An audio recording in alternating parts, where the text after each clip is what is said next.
পুষ্পা পুষ্পা পুষ্পা পুষ্পা পুষ্পা পুষ্পা পুষ্পা রাজ। তো আমি কিছু কথা বলবো হচ্ছে পুষ্পা সিনেমাটাকে নিয়ে। তো এই সিনেমাটা মনে করেন যে মিউজিক ডিরেক্টর ছিল ডিএসপি মেকারদের সাথে ঝামেলা হয়েছিল, এই বিষয়ে আমি কথা বলেছি, আমাদের চ্যানেলে ভিডিও রয়েছে, আপনারা যারা দেখেনি অবশ্যই দেখে নিতে পারেন। সম্পূর্ণ বিষয়বস্তু সুন্দর করে তুলে ধরা হয়েছে। তো ওই ঝামেলার পরে আবার আর নতুন করে মনে করেন যে এটা মনে করেন যে এরা আনপ্রফেশনালি কাজ করতেছে, মানে এদের মানে সমস্যার কোনো শেষ নেই। কী কারণে এই মুভিটা রিলিজ করা হবে 5 ডিসেম্বর সারা বিশ্বব্যাপী। তো ঠিক আছে, ভালো কথা, প্যান ইন্ডিয়া, এটা কিন্তু তেলেগু মুভি, তেলেগু ইন্ডাস্ট্রি থেকে নির্মিত হয়েছে এই মুভিটা। কিন্তু এটাকে মনে করেন যে বলিউড, তামিল, তেলেগু, কান্নাডা, মালায়ালাম ইভেন্ট এটাকে বাংলা রিজনাল যে বাংলা ভাষায় ডাবিং করে বাংলাতেও রিলিজ করা হবে, টলিউডে আই মিন। ওকে, তো এটা মনে করলে ভালো কথা।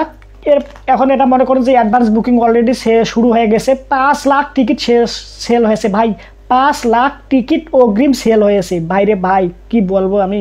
তো ভালো কথা। তো এখানে অনেক অডিয়েন্স ছিল এই সিনেমা 3Dতে টিকিট কাটছে, অ্যাডভান্স বুকিং করছে। এখন এসে জানা গেছে যে এটা 3Dতে দেখা যাবে না, এটা 3D এখনও টেকনিক্যালি প্রবলেমের কারণে 3D এটা রিলিজ হবে না 5 ডিসেম্বর। হয়তো বা পরবর্তীতে এটা 3Dতে রিলিজ করা হবে, কিন্তু বর্তমানে এসে 5 তারিখে যে রিলিজ করা হবে সিনেমাটা বিশ্বব্যাপী 3Dতে তারা দেখতে পারবে না। তো এখন কি হবে, তো যারা হচ্ছে 3D টিকিট কাটছে তাদেরকে 2Dতে দেখতে হবে।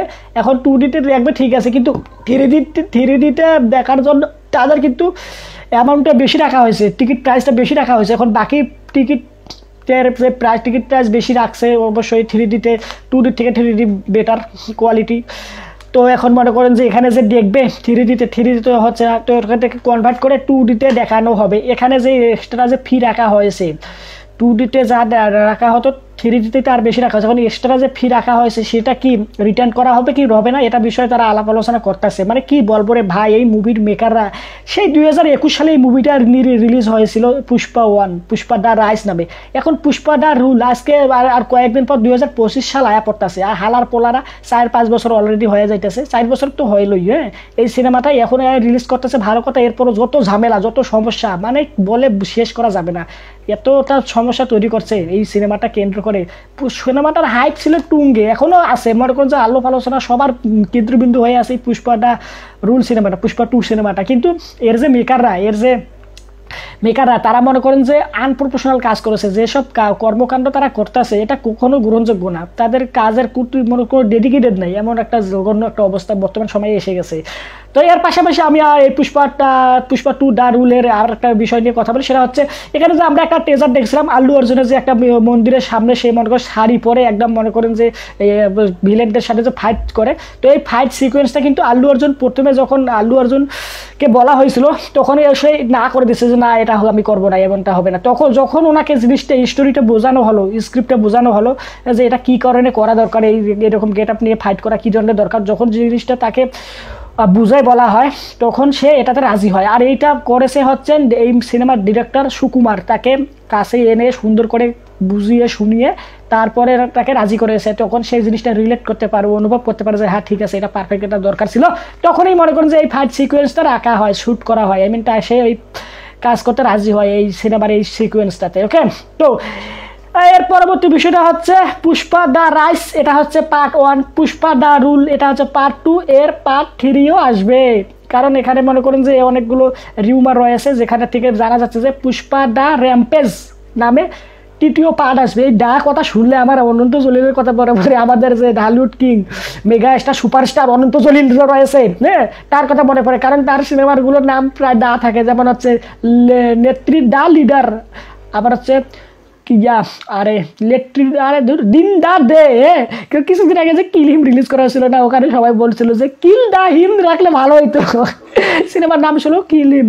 তো এখানে সবাই মনে করে যে বলতেছে ভাই কিল দা হিম রাখলে ভালো হইতো, এটা তো গেল। এর পরবর্তীতে আবার নতুন করে আরেকটা সিনেমার অ্যানাউন্সমেন্ট করেছে তারা ডিস্ট্রয় রিডারের নামে। তো এই সিনেমাটা এখানেও কেন্দ্র করে বলতেছে সবাই যে এখানেও ডিস্ট্রয় ডিস্ট্রয় রাখলে ভালো হইব।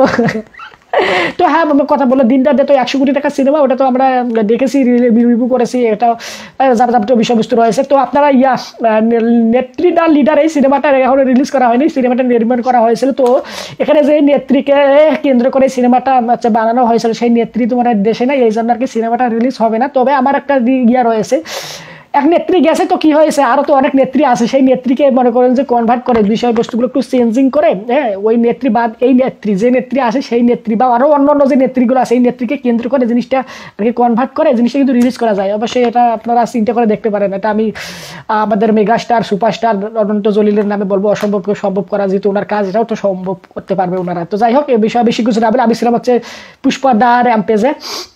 তো এর থার্ড পার্ট আসবে, আর এই থার্ড পার্টে মনে করেন যে ভিজায় দেবারাকোন্ডা থাকবে বলে মনে করে ধারণা করা হচ্ছে। কারণ হচ্ছে 2021 সালে যখন এই সিনেমাটা রিলিজ করা হয় পুষ্পা দা রাইস ফার্স্ট পার্ট, তখনই মনে করেন যে ভিজয় দেবারাকোন্ডা একটা পোস্ট করেছিলেন, সেই পোস্টে লেখা ছিল ফার্স্ট পার্টের নাম পুষ্পা দা রাইস, সেকেন্ড পার্ট এর নাম পুষ্পা দা রুল, থার্ড পার্টের নাম পুষ্পা দা র্যাম্পেজ, এরকম একটা পোস্ট করেছিলেন। ওটা মনে করে অনেকে স্ক্রিনশট রেখে দিয়েছে, হ্যাঁ এটা দেখলাম এখন সোশ্যাল মিডিয়ায় ঘোরাঘুরি করতেছে।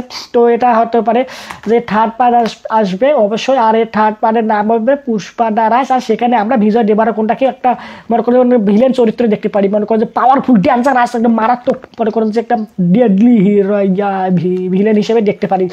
তো এর যে গল্প যে রয়েছে সেটা মনে করেন যে ইন্টারন্যাশনাল মানে গেছে, মনে করেন যে ফায়াদ ফাসিল তো মনে করেন যে ন্যাশনাল ভিলেন, মনে করেন যে এলাকার ভিলেন, তো এখানে ইন্টারন্যাশনালে গেছে, ইন্টারন্যাশনাল মানে তো মনে করেন আরও বড় ধরনের ভিলেন থাকবে, তো হয়তো বা বিজয় দেবারাকোন্ডা সেই মানে থাকতে পারে। তো বিষয়বস্তু এই হচ্ছে ঘটনা। তো আমি এতক্ষণ যে বিষয়বস্তুগুলো বললাম সেটা হচ্ছে পুষ্পা দা র্যাম্পেজ, পুষ্পা দা রুল, পুষ্পা দা রাইস, যে পুষ্পার যে পার্টগুলো রয়েছে এগুলো নিয়ে, এবং এর যে বিভিন্ন বিষয়বস্তু রয়েছে এসব বিষয়ে। তো আপনারা অবশ্যই আপনাদের কমেন্ট করে মতামত জানাবেন এই ভিডিওর কমেন্ট বক্সে। ভিডিওটা লাইক দেন, চ্যানেলটা সাবস্ক্রাইব করে না থাকলে সাবস্ক্রাইব করেন, ভিডিওটা শেয়ার করেন সোশ্যাল মিডিয়ার পাশাপাশি শেয়ার করবেন আপনার মা বাবা ভাই বোন আত্মীয় স্বজন পাড়া প্রতিবেশী এবং বন্ধু বান্ধবের কাছে, আর বেশি করে শেয়ার করতে পারেন যারা আল্লু অর্জুন ভক্ত বা হচ্ছে যারা হচ্ছে পুষ্পা মুভিটার প্রতি আর কি বায়াস মনে করেন যে খুব ভালোবাসে, ফ্যান হয়ে গেছে, খুব একটা মনে করেন যে আগ্রহ ওই পুষ্পার উপর তাদের কাছে। তো আমি আর বেশি কিছু না বলে আপনার সবাই ভালো থাকবেন, নিজে করে বেশি করে সিনেমা দেখবেন, নিজের খেয়াল রাখবেন। আর কি বলবো, এই হামতাম এটা সেটা কুচিয়াটার ব্যাগটা সেটা যান যে সিনেমা দেখেন।